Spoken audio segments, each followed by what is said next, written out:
It's an Eastern Conference battle at the American Airlines Arena here in Miami, Florida, as the Heat look to work the home court advantage. The Hawks will kick off their road trip right here. Kevin, you know, you always want to try to get that first game that starts a long road trip, and that opportunity is right there in front of them now. Yeah, it is, Clark. But no matter what happens tonight, they've got a lot more games to go on this trip. So this is just the first one. But you're right. If they can win this one, they can really build momentum going into the rest of this trip. Looking for the starting five for the Atlanta Hawks. Brought to you by State Farm. Josh Smith and Al Horford, the big men. Devin Harris is out there with Jarrett Jack, and it's Jones in at the small forward. And for the Heat, Nash out there with Caron Butler, and it's LeBron James. Then there's Blair, and it's Hibbert in at the pivot spot, manning the middle. And it seems like Atlanta is one of those teams, guys, that's just good enough to be in the playoffs year after year, but not really great enough to contend for a championship. And it's a tough spot to be in the NBA. But if you don't have a superstar player, which Atlanta doesn't, it's just tough to get over the hump. And there's the first bucket of the game. Yeah, that's a nice tone setter out of the gate. Right now we're going to go to Doris Burke, who spoke with head coach Eric Spoelstra. What'd you find out, Doris? He talked about the impact that Al Horford can have on a game and how they'll have their work cut out for them dealing with him. He said Horford's just a complete ball player. He does all the things you want from a big man. He can shoot, handle, and pass. He's always a tough matchup, but it starts with matching his energy level. Kevin, we'll see if they have what it takes. All right, Doris, thanks. Well, if you're Atlanta, do you perhaps consider trying, Steve and Clark to make a move for a superstar player or get over the hump or how do you think it's going to play out, Clark? I'll start with you. How do you think this thing's going to go in Atlanta? Well, Kevin, when you're trying to put the puzzle pieces together, you always have to consider making a move for an elite-level talent. But when you look at the Hawks, they've got enough good and great players that if they can keep them in Atlanta, one of those guys might blossom into that elite star and be able to take Atlanta to the next level, perhaps even to the final.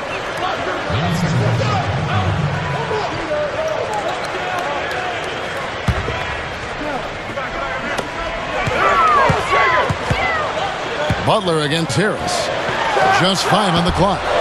And it's Butler missing. That's very uncharacteristic for him to miss that shot with such little defensive pressure.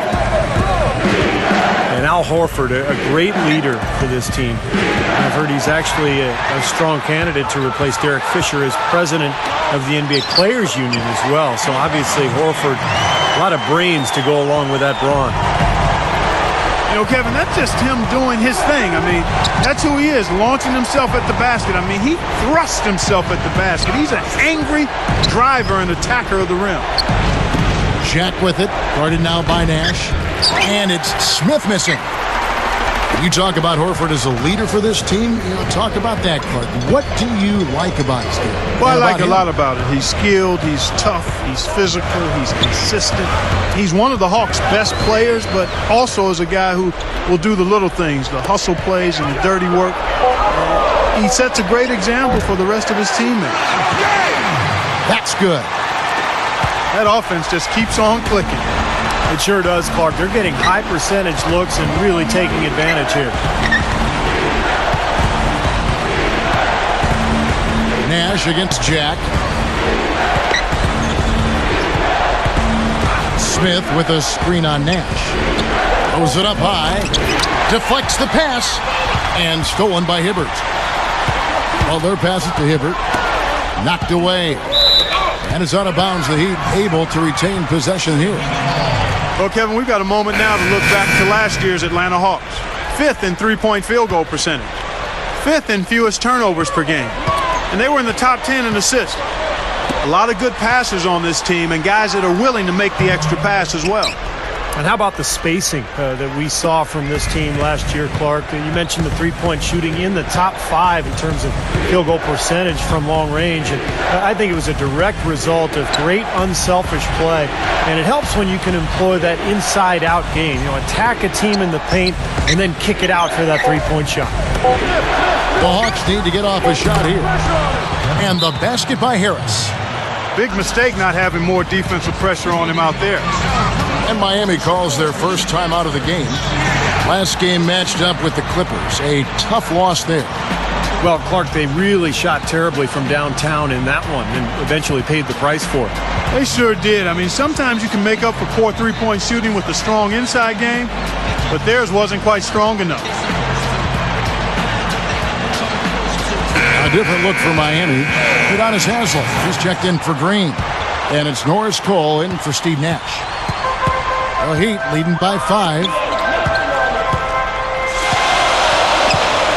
Outside Butler.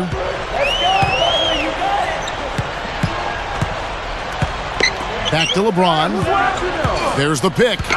Haslem, a screen on Jones. Over Smith. Here's Anderson. And the layup falls. He has such a great feel for how a missed shot is going to come off the rim. Really plays those angles well. That's exactly why he consistently beats defenders to the ball. Now here is Jack.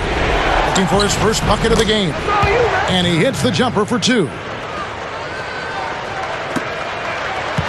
The Atlanta Hawks come into this one following a loss to the Milwaukee Bucks. Pass to LeBron. Feeds to Cole.